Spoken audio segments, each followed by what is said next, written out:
Hello दोस्तों, कैसे हैं आप। उम्मीद करती हूँ आप सब बहुत अच्छे होंगे और अपना ख्याल रख रहे होंगे।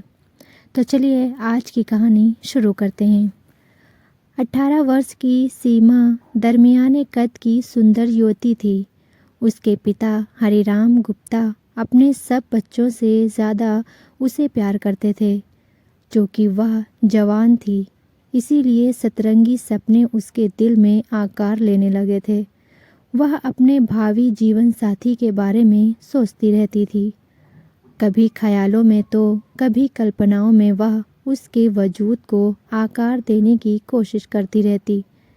सीमा उत्तर प्रदेश के हरदोई जिले के संडीला कस्बे के मोहल्ला इमलिया बाग में रहने वाले हरिराम गुप्ता की बेटी थी। हरिराम के 3 बेटे थे। वेद प्रकाश उर्फ उत्तम, ज्ञान प्रकाश उर्फ ज्ञानू, सर्वेश उर्फ शक्कू और 2 बेटियां सीमा और लक्ष्मी थीं। वेद प्रकाश उर्फ उत्तम ने घर में ही बनी दुकान में किराने की दुकान खोल रखी थी। हरिराम और ज्ञानू उसकी मदद करते थे। हरिराम ने तीसरे बेटे सर्वेश को एक पिकअप गाड़ी खरीद कर दे दी थी। वह उसी में सवारियां ढोकर अच्छे खासे पैसे कमा लेता था। एक दिन सीमा की मुलाकात गांव के ही रहने वाले अमन से हुई तो वह उसे देखती ही रह गई। वह बिल्कुल वैसा ही था जैसा अक्स उसके ख्वाबों ख्यालों में उभरता था। अमन से निगाहें मिलते ही उसके शरीर में सनसनी सी फैल गई। उधर अमन का भी यही हाल था। सीमा के मुस्कुराने का अंदाज देखकर उसका दिल भी जोरों से धड़क उठा। मन हुआ कि वह आगे बढ़कर उसे अपनी बाहों में ले ले, मगर यह मुमकिन नहीं था। इसीलिए वह मन महसूस कर रहा था। होठों की मुस्कुराहट ने दोनों को एक दूसरे के आकर्षण में बांध दिया था। उस दिन के बाद उनके बीच आंख मिचौली का खेल शुरू हो गया। अमन भी संडीले के मोहल्ला अशरफ टोला में रहने वाला दिलीप सिंह का बेटा था। दिलीप सिंह के परिवार में पत्नी सुशीला के अलावा 2 बेटियां और 2 बेटे थे, जिसमें अमन तीसरे नंबर का था। दिलीप सिंह चाय का स्टॉल लगाते थे। सन 2002 में दिलीप बीमार होकर बिस्तर से लग गए। उस समय उनके दोनों बेटे अमन और आकाश पढ़ रहे थे। पिता के बीमार होने से घर की आर्थिक स्थिति खस्ता हो गई तो दोनों भाइयों को पढ़ाई छोड़नी पड़ी। घर की जिम्मेदारी संभालने के लिए दोनों भाई कस्बे की एक गवर्नमेंट शॉप पर नौकरी करने लगे। दिलीप सिंह की बड़ी बेटी का विवाह हो चुका था। 2 बेटे और 1 बेटी अविवाहित थे। नजरें 4 होने के बाद अमन रोजाना सीमा के घर के कई चक्कर लगाने लगा। सीमा को भी चैन नहीं था। वह भी उसका दीदार करने के लिए जब तब बाहरी दरवाजे की चौखट पर आ बैठती। जब नज़रें मिलती तो दोनों मुस्कुरा देते। इससे उनके दिल को सुकून मिल जाता था। यह उनकी दिनचर्या का अहम हिस्सा बन गया था। दिन यूं ही गुजरते जा रहे थे। दिलों में मोहब्बत जवान होती जा रही थी। लब खामोश थे मगर निगाहें बातें करती थीं और दिल का हाल बयान कर देती थीं। लेकिन आखिर ऐसा कब तक चलता। अमन चाहता था कि वह सीमा से बात करके अपने दिल का हाल बता दे, पर यह बात सरेआम नहीं कही जा सकती थी। आखिर एक दिन अमन को मौका मिल गया तो उसने अपने दिल की बात उससे कह दी। चूँकि सीमा भी उसे चाहती थी, इसीलिए मुस्कुराकर उसने नज़रें झुका ली। प्यार स्वीकार हो जाने पर वह बहुत खुश हुआ। जैसे आजकल अधिकांश लड़के लड़कियों के पास स्मार्टफोन होता है तो वो दूसरों को दिखाने के लिए उसे हाथ में पकड़े रहते हैं। ऐसा करते हुए उसने अमन को नहीं देखा था। फिर भी उसने मौका मिलने पर एक दिन सीमा से उसका मोबाइल नंबर मांगा। सीमा ने उसे बता दिया कि उसके पास फ़ोन नहीं है। कोई बात नहीं, मैं जल्द ही एक फ़ोन खरीद कर तुम्हें दे दूँगा, अमन ने कहा। इतना सुनकर सीमा मन ही मन खुश हुई। अगले ही दिन अमन ने एक मोबाइल खरीद कर सीमा को दे दिया। सीमा ने उसे पहले ही बता दिया था कि मोबाइल इतना बड़ा लेकर आए जिसे वह आसानी से छिपा कर रख सके। इसीलिए अमन उसके लिए बटन वाला फीचर मोबाइल लेकर आया था। उस मोबाइल को सीमा ने छिपा कर रख लिया। जब उसे समय मिलता वह अमन से बात कर लेती। दोनों ही फ़ोन पर काफ़ी देर तक प्यार मोहब्बत की बातें करते थे। उनकी मोहब्बत दिनों दिन बढ़ती गई। दोनों जब तक बात नहीं कर लेते तसल्ली नहीं होती थी। उन्हें मोहब्बत के सिवाय कुछ और नज़र नहीं आता था। दोनों शादी के फैसले के अलावा यह भी तय कर चुके थे कि वे साथ जिएंगे, साथ ही मरेंगे। बात 2 जनवरी 2019 की है। दोपहर के समय अमन अपने घर आया। उस समय वह कुछ परेशान था। उसने खाना भी नहीं खाया। अमन ने अपनी छोटी बहन सोनम से सारी बातें बता देता था। उसने सीमा और अपने प्यार की बात सोनम को बता दी थी। उस दिन छोटी बहन ने अमन से उसकी परेशानी की वजह पूछी तो उसने अपनी परेशानी बता दी। साथ ही उसे कसम दी कि इस बारे में घर वालों को कुछ न बताए।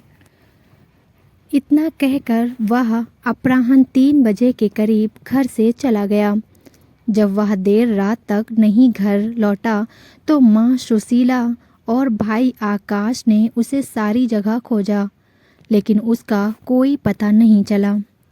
4 जनवरी 2019 को सीतापुर के थाना संदना की पुलिस ने एक अज्ञात युवक की लाश बरामद की।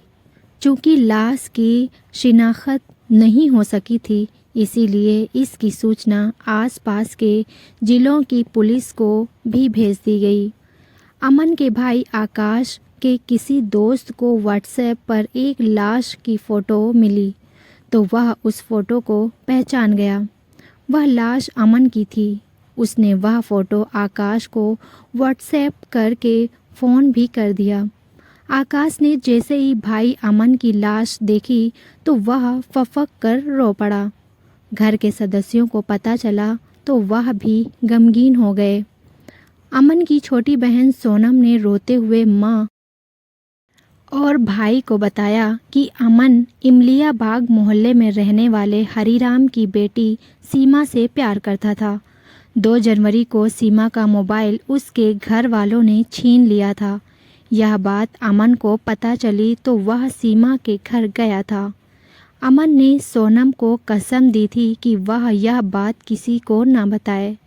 आकाश पता करके किसी तरह सीमा के घर पहुंचा तो हरीराम घर पर ही मिल गया। उसने अमन के घर पर आने की बात साफ इनकार कर दिया। तब अमन की माँ सुशीला कोतवाली संडीला पहुंच गई। उसने इंस्पेक्टर जगदीश यादव को पूरी बात बता दी।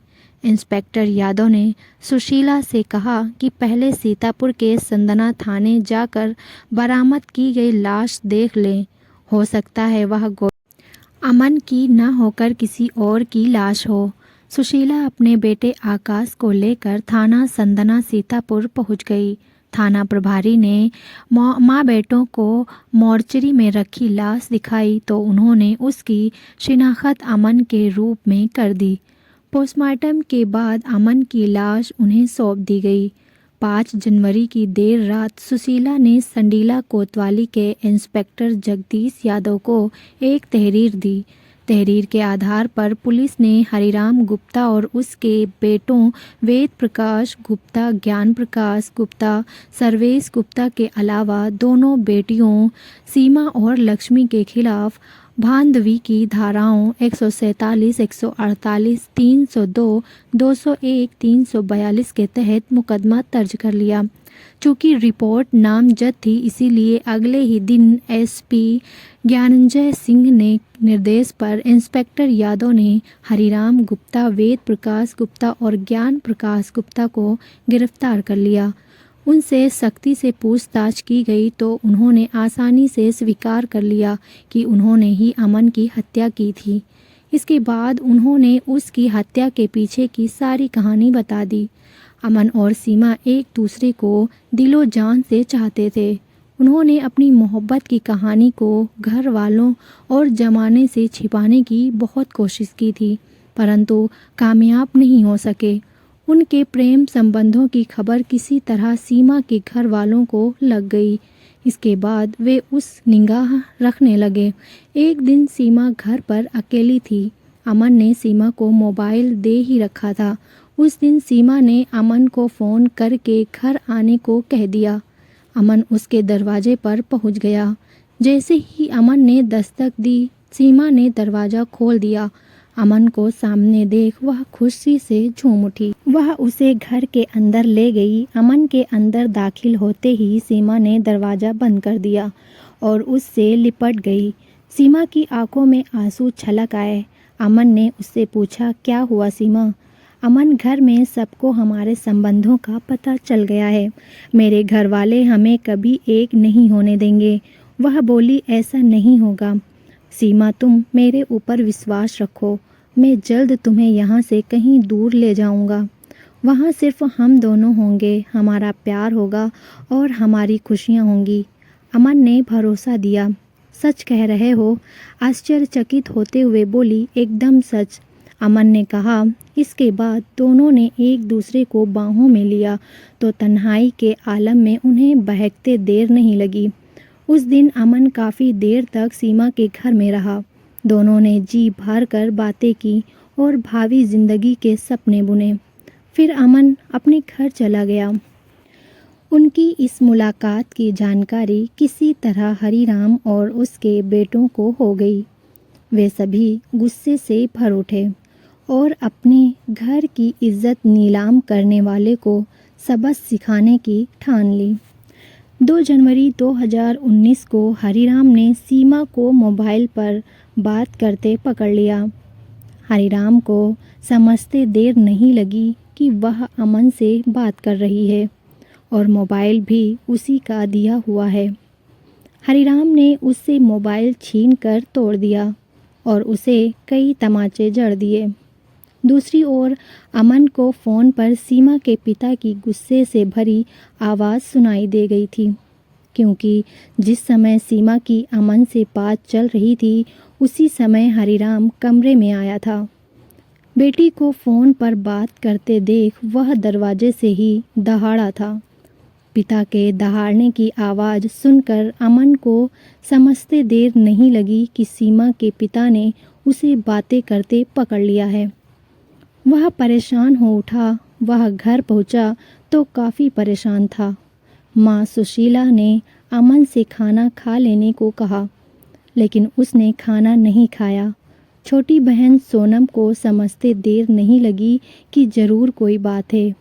उसने पूछा तो अमन ने सीमा के मोबाइल पर बात करते पकड़े जाने की बात बता दी और कहा कि वह सीमा के घर जा रहा है।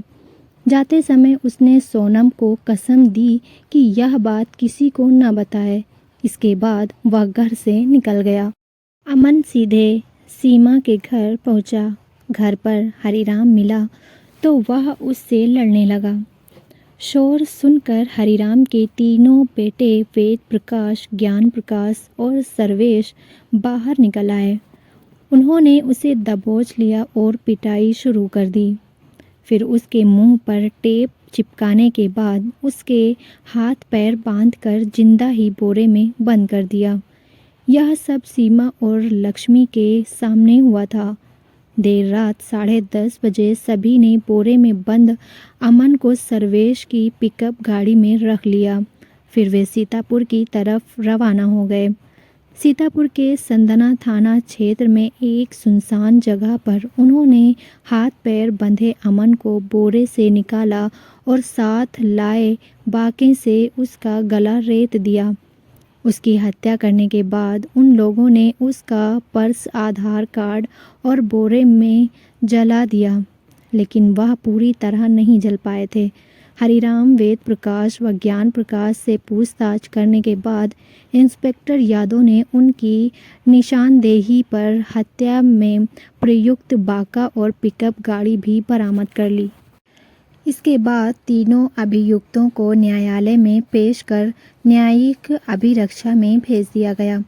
फिर 23 जनवरी 2019 को इंस्पेक्टर यादव ने सीमा और सर्वेश को भी गिरफ्तार करके जेल भेज दिया। कथा लिखे जाने तक लक्ष्मी की गिरफ्तारी नहीं हुई थी, बाकी अभियुक्त जेल में थे।